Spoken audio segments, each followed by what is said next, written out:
Buenas noches y bienvenidos a este programa semanal. Hoy es el tercer y último episodio de la miniserie titulada Pronósticos para el año 2021, donde abordamos diversos temas en contexto estadounidense. La pregunta siguiente resume la temática principal que será desarrollada. ¿Cumplirá Biden su promesa de cambio social?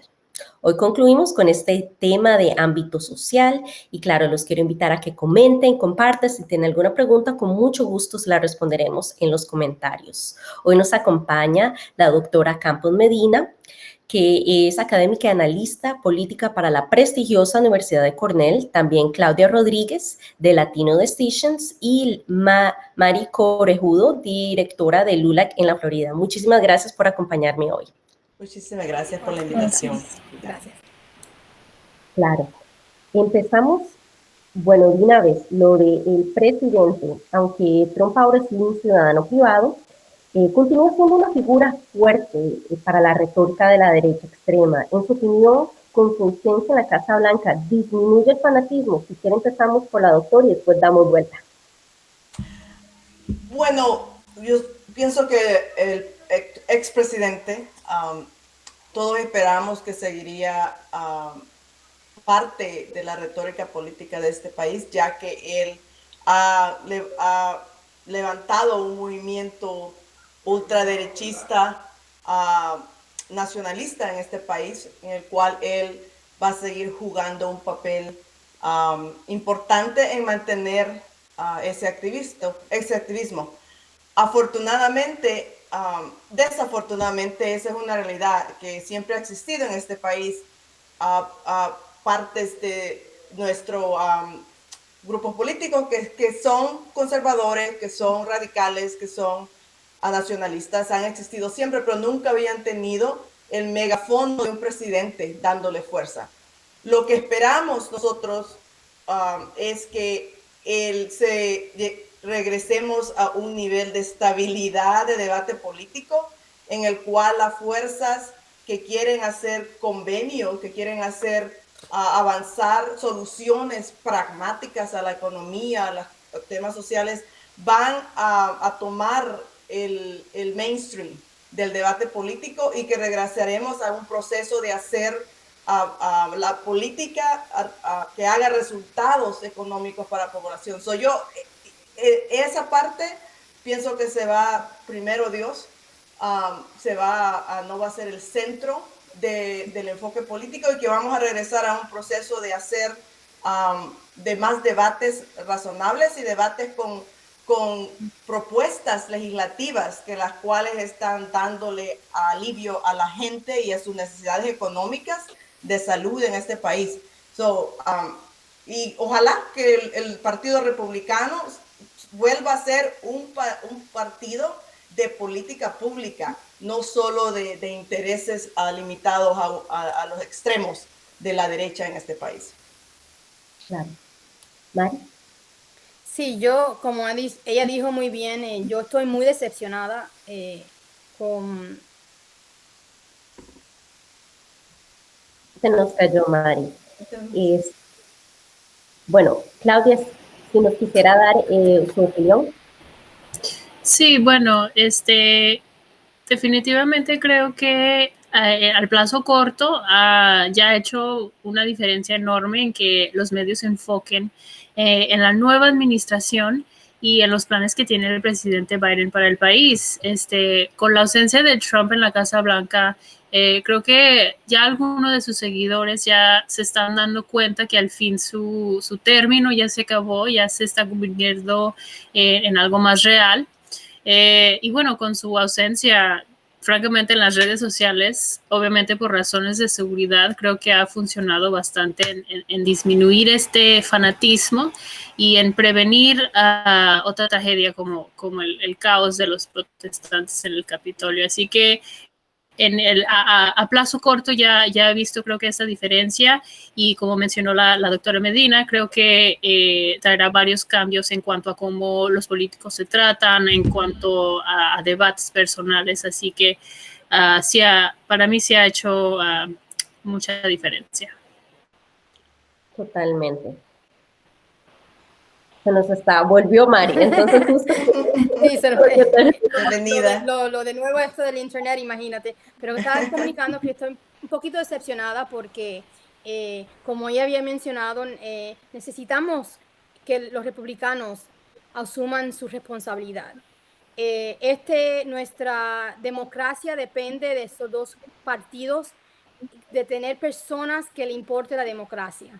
Y yo creo que es muy importante que todos asumimos nuestra responsabilidad, especialmente cuando las personas voten por personas para que nos representen en el gobierno. Eso es una responsabilidad muy, muy grande. Y yo espero que todos tengamos la realidad que no hay que tener los dos lados. Hay datos que no meritan los dos lados y la democracia es uno de ellos. Si tenemos a alguien que está en contra de nuestra democracia, todos como americanos tenemos que defenderlo. Y yo creo que eso es algo que nosotros como ciudadanos, no importa de partido que seamos, tenemos que mandar un gran mensaje a nuestras personas que hemos elegido que nos representen, porque lo que yo he visto días, porque parecen años, pero no son años, ya son unos cuantos días, me da mucha decepción, porque nosotros como organizaciones hemos trabajado tanto por los derechos civiles de todos para ver que ellos no lo representan cuando nosotros le elegimos a ellos a representarlo. La verdad no tiene dos lados. Hay que representar lo que está bien y decir bien duro cuando las cosas están mal. Y eso es lo que yo veo que es muy importante en estos momentos. Claro, es prácticamente la unión y ver que no haya, que sean los partidos y en sí no crear un personaje, un carácter que uno quiere seguir. Y muy importante, me gustaría recalcar lo que dijo Claudia de las redes sociales. Siento de que al haberse censurado, creo de que calmó un poquito el polvo y ya volvió a bajar. Entonces es algo que amerita tomar en cuenta. Conforme a las manifestaciones en las calles estadounidenses, ocupan frecuentemente las manifestaciones que se han dado en las calles estadounidenses. ¿Continuará esta efervescencia social ahora de que se ha calmado un poquito con las redes sociales y, bueno, con el cambio de poder? ¿Quiere empezar esta clase? Bueno, yo pienso de que lo que vimos en la movilización social por los derechos y las vidas de la población afroamericana, por los derechos de los inmigrantes, en oposición a la separación de familias y al abuso de los desaparición de los niños en las cárceles o a los ICE, a la redada. Eso es la manifestación del descontento que hay en este país sobre la inseguridad económica y el abuso de los derechos civiles de los jóvenes afroamericanos y de los inmigrantes, ¿no? que tienen que vivir enfrentados a ICE, con un momento de inseguridad. Esos levantamientos también tienen que ver que la gente está impactada por el COVID-19, por la pandemia. No están trabajando, su seguridad económica ha sido elevada. Entonces, sí, no logra la administración del presidente Biden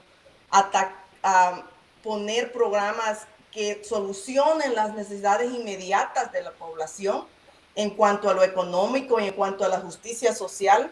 Entonces esos movimientos van a seguir, porque eso no fueron solo en contra de Trump. Trump era una manifestación de algo que la población ha estado viviendo ya por 10 años. Así es que la solución de Trump era incitar la violencia y atacar a los grupos minoritarios como los culpables de los problemas económicos de este país. Eso no es el liderazgo que yo pienso que Joe Biden tiene. Por eso la gente votó por él, porque él hizo propuestas económicas y sociales para solucionar la inseguridad económica. y de la salud, porque si no podemos controlar este virus, que es algo que impacta la economía, no vamos a poder recobrar económicamente este país. So, yo pienso de que tenemos un window, una ventana de unos 6 meses para lograr cambios, de 6 meses a un año. La agenda de 100 años del presidente Biden es de eso, ¿no? De cómo le entramos energía a la economía, controlamos la pandemia de salud y poder darle esperanza a la gente que su realidad de todos los días va a cambiar y que y que por lo tanto hay esperanza, ¿no? Si eso no funciona, pienso que el movimiento social va a seguir, porque la situación de la gente es en realidad difícil cada día. Claro, entonces realmente no tiene que ver con eso, sino es la tormenta perfecta de todos los diferentes ámbitos. Mario. Sí, también hemos visto cómo se le puede dar vida con las mentiras a algo que las personas sienten muy personalmente. Las personas cuando no tienen, una seguridad de comida, cuando no tienen una seguridad de trabajo, cuando no tienen una seguridad de salud, entonces eso afecta a las comunidades y especialmente cuando las pólizas se hacen para afectar a las comunidades de color. Es algo que ha afectado negativamente a muchos de nosotros, a los hispanos al igual al afroamericano. Y yo creo que es muy importante que empezamos a ver las pólizas que se están haciendo y tienen que asumir lo que tienen que hacer para las comunidades en clima, en salud y en economía, porque por muchos años, antes de Trump lo que hizo es que se apoderó de lo que ya había creado estas pólizas y entonces las magnificó usando odio y entonces ha puesto comunidad contra comunidad y es algo peligroso donde nos encontramos todavía, porque aunque gracias a Dios le han quitado el megaphone a él y hemos tenido unos cuantos semanas de tranquilidad, porque él no está incendiando ese odio sigue así. So, yo creo que es muy importante que nosotros como organizaciones, las personas electas, las escuelas, que tengamos control sobre lo que está pasando y empezar a decir las verdades, porque muchas personas están sufriendo por las mentiras que se han dicho y que se han magnificado por todas nuestras comunidades. So, estamos en una etapa que yo creo que es bien peligrosa si no hacemos lo que tenemos que hacer. Claro, o sea, realmente Trump, por lo que entiendo, no fue la raíz del problema, simplemente se apoderó de la opresión sistemática y otro tipo de opresión y le echó un barril de gasolina realmente. Exactamente. Claudia, ¿qué le gustaría aportar? Sí, claro, estoy completamente de acuerdo con lo que se ha dicho hasta este punto. Creo que la gente en realidad sí espera cierta responsabilidad de la nueva administración. Los votantes lo eligieron para que haya un cambio y como ya lo han dicho en el último año se han visto varias protestas y manifestaciones sobre diferentes temas. Así que la gente eligió a Biden para ejecutar planes, para abordar estos asuntos y ahora será el tiempo de pedirle cuentas a Biden para asegurar que en realidad haya cambio, especialmente, como lo dijo la doctora Medina, con lo que urge con la crisis económica debido a la pandemia, porque sabemos que muchas familias están desesperadas y están esperando ayuda del gobierno. Claro, totalmente.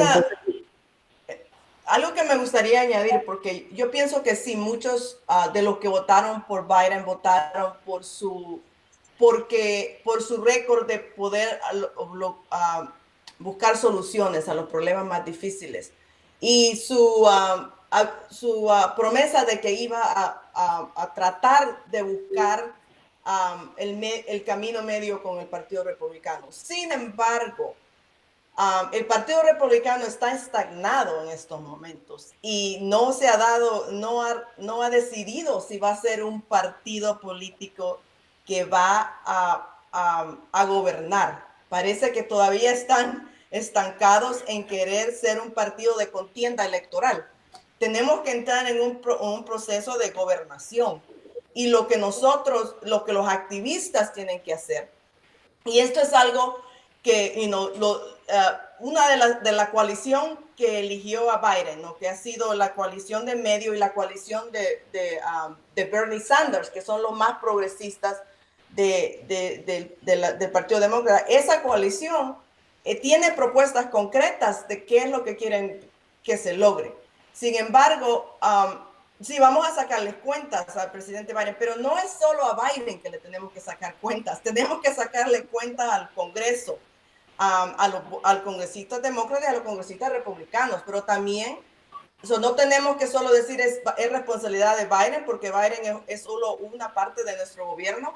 Tenemos que tener la estrategia global de que tenemos que poner responsabilidad, que los congresos, el Senado, tienen la responsabilidad de hacer gobernación.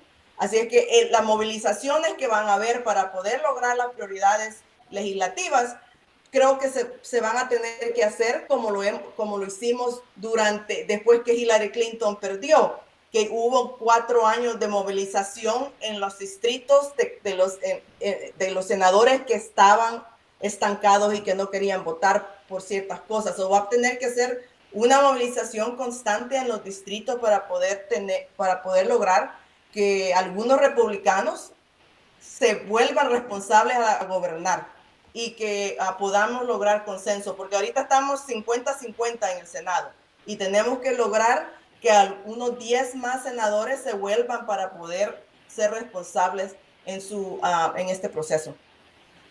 Claro, entonces dejar lo que es el candidato y volver a ser gobernante. Y claro, lo que se eligió, como usted decía, es porque Biden trabaja en los dos partidos, y no solo Biden, pero en sí de todos sus líderes políticos, tomarles cuenta y hacerlos de que trabajen por usted, porque realmente son los constituyentes. Y bueno, pasando un poquito al ámbito de Latinoamérica, sabemos de que Latinoamérica y Estados Unidos hay muchas relaciones y muchas cosas de que cambiaron durante la administración de Trump. ¿Cuál cree que son la presencia de Biden y de esta nueva administración va a cambiar?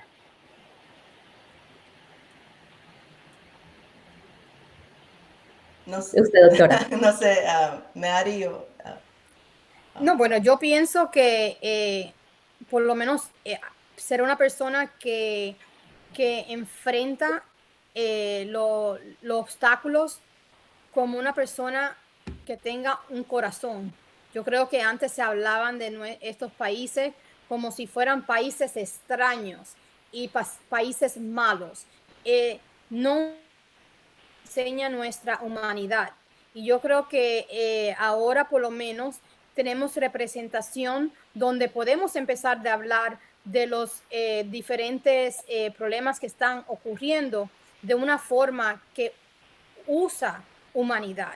El dolor de estas comunidades es verdadero y la lucha que están pasando en muchos de esos países es verdadero. Las personas no son personas malas ni son criminales, son personas que están buscando oportunidad para ellos y para sus hijos. Y en los Estados Unidos siempre ha sido esa luz de darnos esa oportunidad y darnos esperanza para que nuestras personas que vienen a este país luchen y hagan mucho mejor. Hay que buscar esa realidad de cómo entrar a este país y que sea legalmente, claro, pero con una humanidad, porque hay ciertas personas que huyen a ciertas situaciones y solamente porque vengan de países latinoamericanos no quiere decir que son personas que no meritan tratarse como humanos. Y yo creo que eso es algo que yo estoy esperando. El sistema de inmigración es un sistema que está muy roto aquí en Estados Unidos y no es desde ahora, ha sido ya varios años. Entonces estoy esperando que se pueda que haya los republicanos y los demócratas se pongan juntos a arreglar este problema, especialmente para todos esos niños que llegaron aquí pequeñitos, que han estado aquí, que contribuyen a nuestro sistema económico y son parte de nuestra sociedad, para incorporarlos a ellos como ciudadanos. ¿Y qué podemos hacer para estabilizar estos países para no tener la crisis que tenemos en el borde de los Estados Unidos? Claro. Bueno, yo Claudia. solo, sí, solo en añadir en comparación con la administración de Trump en cuanto a la política de inmigración, hay una diferencia enorme. Sabemos que ahora Biden ya ha presentado su plan de inmigración, el cual incluye ciertas políticas para restaurar elegibilidad para aquellos que buscan asilo político, a incrementar el número de refugiados de cualquier país, pero creo que también en comparación con la administración de Trump, hay un plan específico que se enfoca en los países centroamericanos, incluyendo este paquete de asistencia para la región, con la meta de atender estos problemas económicos y sociales, los cuales causan la inmigración a los Estados Unidos. Así que, como Mario había mencionado, ya se ve la diferencia en cuanto a cómo la inmigración se va a abordar, con un paso más humanista, con más compasión, con más tolerancia, y enfocándose en países que realmente ocupan ayuda en comparación con el resto del continente. Así que yo también tengo muchas esperas en este plan y en este término, pero ya para mí ya se ve la diferencia. Una de las cosas más importantes que debemos de empujar que se cambie en cuanto a la región de América Latina, ¿no? Incluye México, Centroamérica y América del Sur, es que tenemos que cambiar cómo nos relacionamos y cómo invertimos, cómo nos relacionamos en términos de foreign affairs, de relaciones extranjeras, pero también en la inversión económica a la región. Somos son más de 20 años que el tema de cooperación, de comercio y de inversión económica para la región ha sido algo que varias administraciones lo han abandonado. Entonces, lo que hemos visto en los últimos 5 años ha sido esa falta de enfoque en cómo creamos colaboración con el gobierno de México, con los gobiernos centroamericanos, para poder atacar a las raíces de la inmigración de ese país, que son económicas y sociales, que están conectados a la inmigración constante que ha habido en la región en los últimos 30 años, desde las guerras civiles de esos países. Entonces, si no tenemos una solución comprensiva de cómo vamos a reducir los factores que empujan a la población que salga, y al mismo tiempo crear un proceso de admisión a aquellos trabajadores que vienen a trabajar a Estados Unidos porque la economía americana los necesita.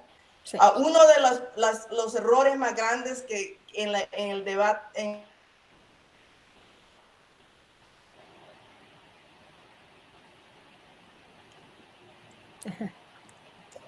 Sí, nos pisó la doctora, pero bueno.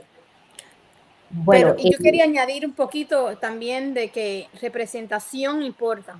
La representación importa mucho. Y es una decepción tener a alguien como Marco Rubio, tener a alguien como sí. Jiménez, tener a alguien como Ted Cruz, que son personas que inmigraron, los padres inmigraron a Estados Unidos, para darle oportunidad a Marco Rubio, a Mr. Jiménez, también al señor Ted Cruz. Y cuando tú ves personas así, de veras que como una persona que sabe lo que es ser hispano en este país y luchar para las oportunidades y darle esa oportunidad a otras personas, nos causa mucho dolor. Yo tengo que decir a todos los que nos escuchan, representación significa mucho, pero hay que poner personas que nos representan y representan los valores de nosotros y que saben la lucha que es ser inmigrante y qué es lo que hay que hacer para darle esa oportunidad a otras personas. Exactamente. Solo para terminar, porque parte de la solución es darle legalidad a los trabajadores que ya están trabajando acá, que ya están construyendo, pero también es crear un proceso más ordenado para que los trabajadores que vienen a trabajar todos los años a Estados Unidos, de México y Centroamérica puedan entrar legalmente. En estos momentos no hay un proceso y el sistema político de Estados Unidos se ha rehusado a tener un debate claro sobre cómo vamos a legalizar ese proceso. Han habido propuestas que ciertos sectores del movimiento sindical en este país han aceptado, que hemos presentado como propuestas.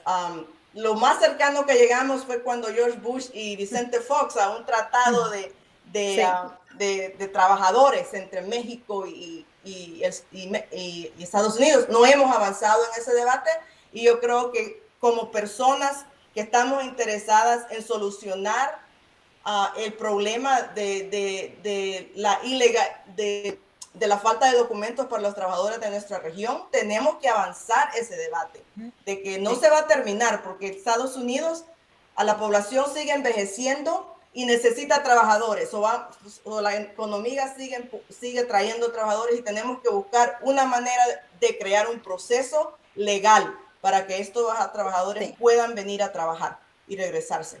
Sí, tenemos que rechazar también que utilicen socialismo, comunismo para darnos miedos a nosotros mismos sobre poder poner un sistema legal de inmigración. Tenemos que rechazar a esas personas que nos están mintiendo. Cada vez que alguien habla de inmigración o de algo que nos va a beneficiar, que digan que somos comunistas, somos socialistas, y porque eso es algo que con las mentiras ellos se mantienen en poder y entonces le ponen un pare a la inmigración y a poder movernos económicamente. Claro, más que todo es tratar los síntomas de estos problemas, no tratar los síntomas, pero llegar a la raíz del problema y poderlo arreglar, porque es como un efecto dominó. Normalmente se toma en cuenta la inmigración y de ahí, bueno, hay diferentes síntomas. Y bueno, pasando al tema del acuerdo de París y el ambiente climático, el presidente se reincorporó al acuerdo de París sobre este cambio. ¿Qué repercusiones negativas, si hay alguna, o cualquier tipo de repercusiones hay con respecto a este tratado? Por lo menos para nosotros es una alegría de poder incorporarnos otra vez, porque la crisis de clima es una crisis que de veras no podemos ignorar más. Es muy importante que la gente vean cómo se está afectando el sistema global con la crisis que hay del clima. Y afecta a muchas comunidades de nosotros con el agua y el aire que respiramos y las enfermedades que están pasando. Yo creo que me alegro mucho y hay que presionar bastante porque lo podemos hacer y esto puede traer muchos trabajos, muchas oportunidades para nosotros para ver cómo podemos transferirnos de una crisis a una oportunidad de traer trabajos y a la misma vez cultivar el clima que sea más limpio y que beneficie a todas las personas. Eso es algo que yo creo que buena oportunidad que tenemos y hay que presionar a los dos lados, y yo creo que esto es algo que se puede, porque esto es no algo que afecta solamente a una comunidad, nos está afectando a todos, especialmente en el sur de la Florida y todas las personas que estamos alrededor de agua. Podemos saber y decir cómo afecta el clima a nuestras ciudades. Totalmente, y eso que usted mencionó del ámbito de trabajo es algo muy importante, porque se ve como un tema que es solo ambiental y entonces muchas personas simplemente no quieren oír al respecto, pero también hay un ámbito económico que es importante tener en cuenta. No sé si Claudia o la doctora quiera añadir algo.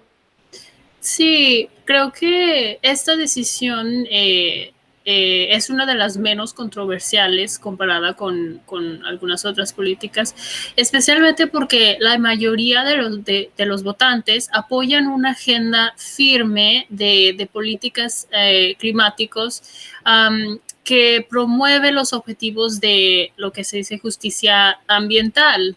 De tratar de salvar al planeta con políticas basadas en la ciencia, lo cual María había mencionado, lo cual beneficia a todos. Así que ya lo ha hecho y ahora toca ver qué otras políticas ambientales vienen durante su término en la presidencia, pero también como ya lo han mencionado, es más que política ambiental, también tiene que ver o también afecta a los votantes de forma social, de forma económica, así que esto es un paso en el camino correcto.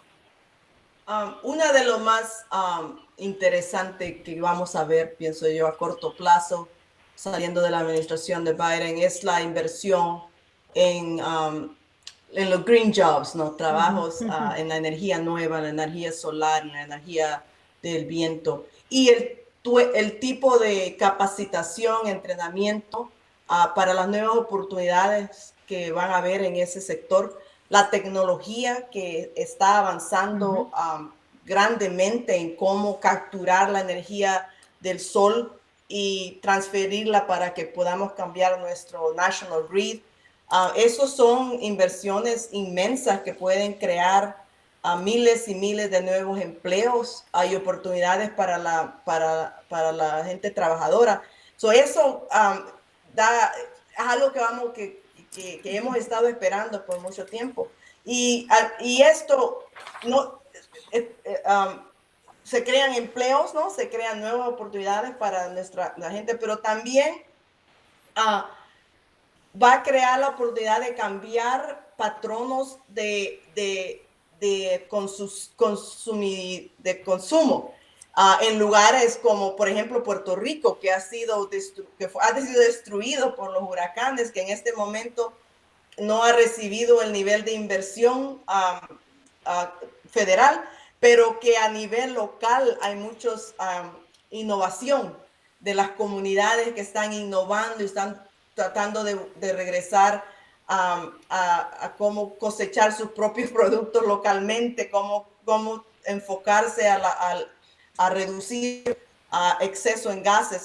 Para mí, creo que es un lugar que hay más, como Claudia dijo, que no hay tanta oposición de nuestra comunidad porque es algo que nuestra gente lo vive diariamente, ya sea en Puerto Rico o en la Florida, pero también en nuestras ciudades.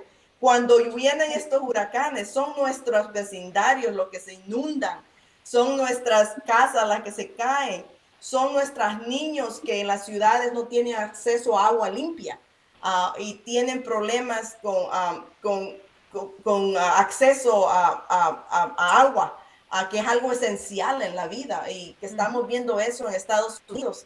Es un problema en realidad. Solo estamos viviendo.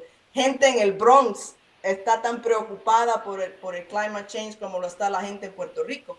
Entonces, creo que cuando regresamos al Tratado de París, una de las cosas más absurdas que Ted Cruz ha dicho, ¿no?, es que Biden está más preocupado por los intereses de los parisianos que de los americanos, lo cual fue algo tan estúpido decir, lo que demuestra el nivel de ignorancia y de falta de educación. Bueno, yo creo que es un hombre muy inteligente, pero lo usa para poder seguir dándole propaganda política a un tema que no quiere avanzar.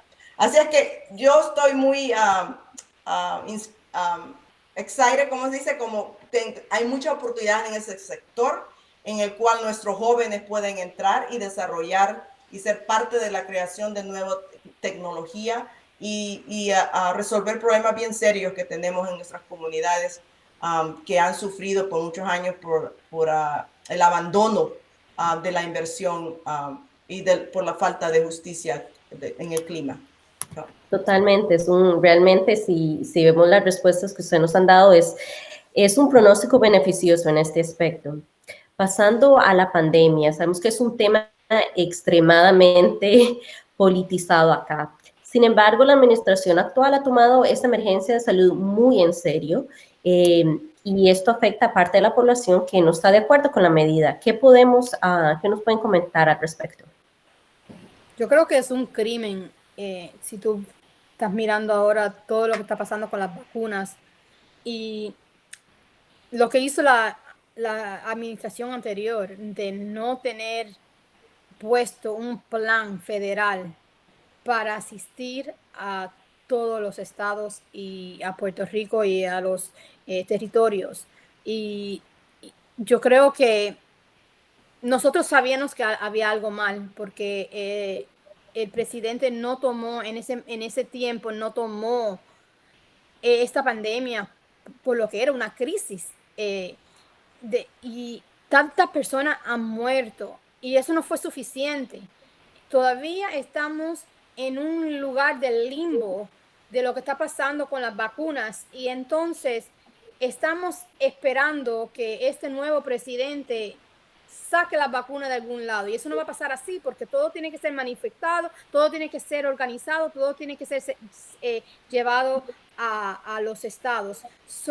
Eso me tiene sí bien preocupada. Yo sé que por lo menos ahora tenemos personas competentes que están ahora haciendo el trabajo, pero este trabajo tenía que haber sido hecho. Vamos a estar un año en esta pandemia y pensar que estamos en la situación donde estamos, siendo los Estados Unidos de América, de veras que es algo impresionante y algo que de veras que no sé, nosotros tenemos que demandar mejor, porque si tú me pides a mí el ataque a la democracia, algo feísimo que pasó, pero el ataque a nosotros los americanos que vivimos aquí en Estados Unidos y vivimos fuera en los territorios es algo que yo creo que no debe ser perdonado nunca, porque no hay un plan para derrotar esta pandemia por la administración pasada. Y yo creo que eso es algo que alguien tiene que ser responsable por lo que han hecho.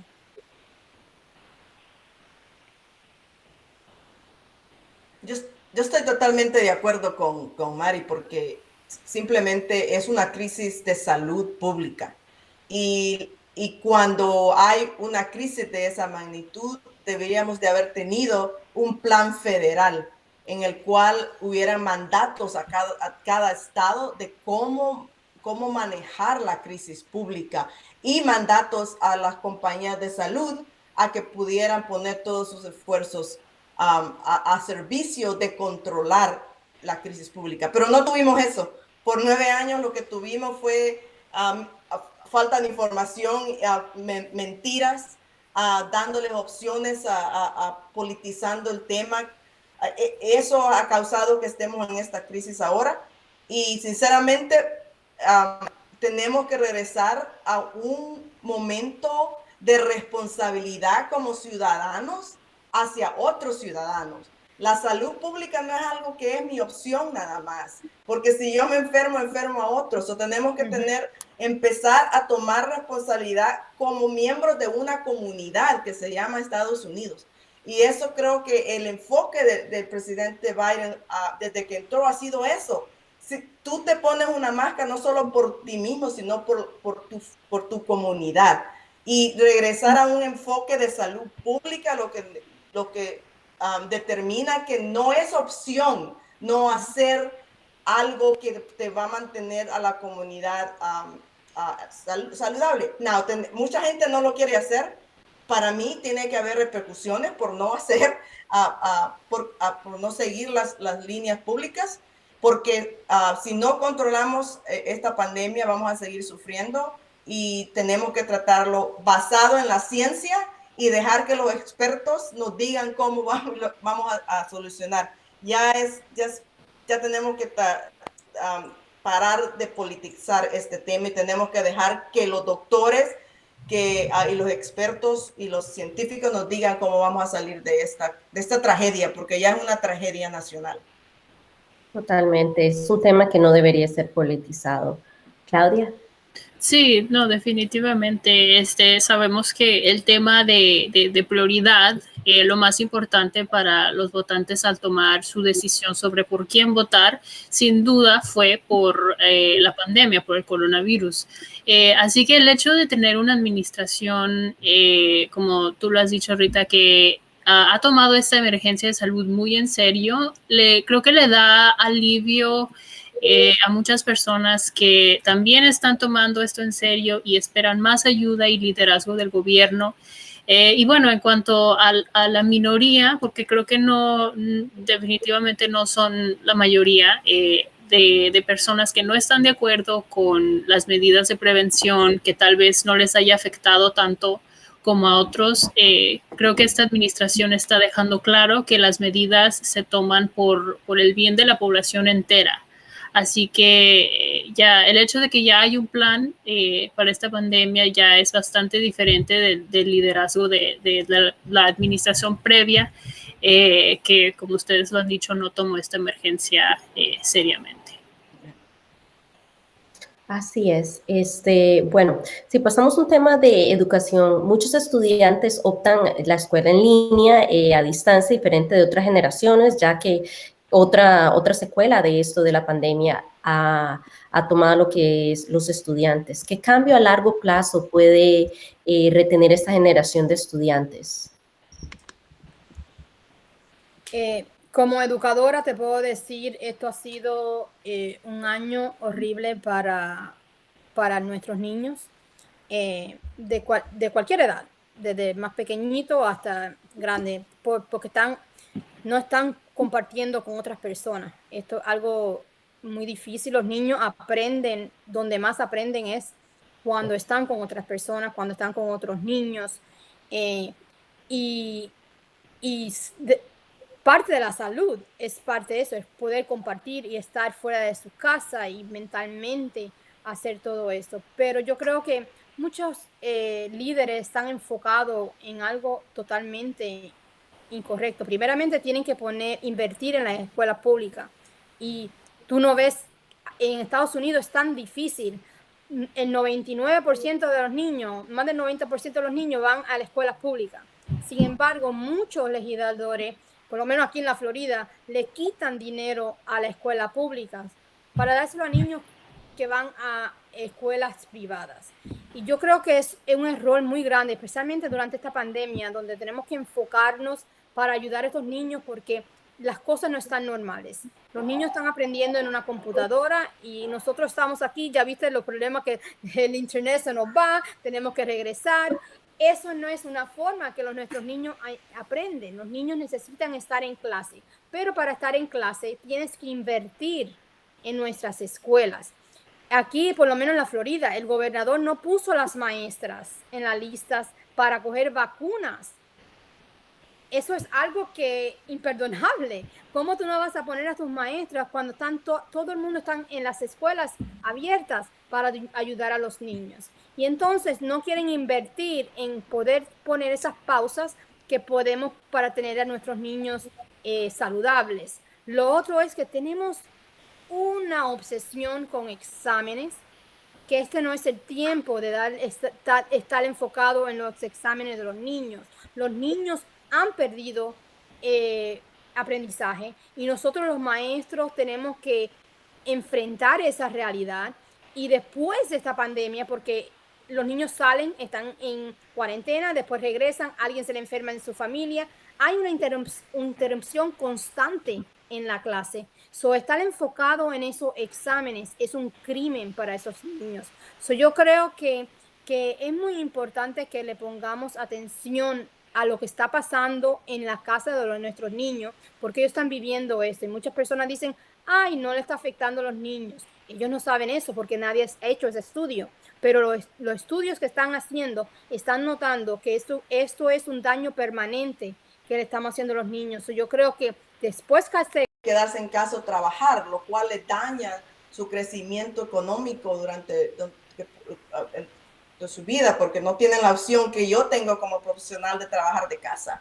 Entonces hay el impacto económico a largo plazo para las familias latinas, lo vamos a ver que va a haber una reducción en la ganancia por la vida de la familia latina, el impacto a los niños en su avance emocional, porque parte del desarrollo es tener esa interacción con sus compañeros.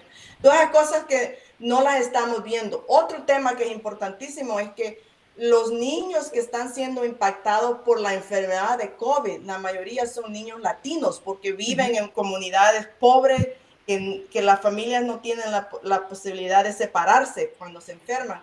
Y no sabemos no sabemos los impactos a largo plazo de salud que le causa a los niños. O eso también lo tenemos que poner atención en el desarrollo de los niños. Hay mucho que no sabemos de esta enfermedad, pero no sabemos menos cómo impacta a los niños. Y tenemos que tenerle atención para poder hacer programas que resuelvan esos problemas a largo plazo. Muchas gracias por la contribución y por ser parte de esa discusión. Y mi única palabra es que sigamos pendientes como ciudadanos y estemos involucrados en el proceso político para poder avanzar estos temas. Muchísimas gracias. Muchísimas gracias, doctora. Y si la necesitan seguir o quieren saber más de su trabajo, el nombre y etiqueta la pueden buscar en todas las redes sociales. Muchas gracias, doctora. Me pueden encontrar en todas las redes sociales @Dr. Campos Medina, Twitter y en Facebook. Así es. Thank you. Muchísimas gracias. Pues sí, Claudia, ¿qué le gustaría agregar sobre los efectos de la educación? Bueno, creo que como ya lo han mencionado, más allá de los efectos en cuanto a la educación, va a haber efectos sociales. Ya hemos visto efectos económicos. Sabemos que la escuela en línea ha sido bastante difícil para muchos estudiantes y sus familias, especialmente a familias de bajos recursos. Pero también creo que también está afectando el aspecto social dentro de las propias relaciones entre las familias, en padres que tal vez tengan que elegir entre ir a trabajar o quedarse a ayudarles a sus hijos en la casa.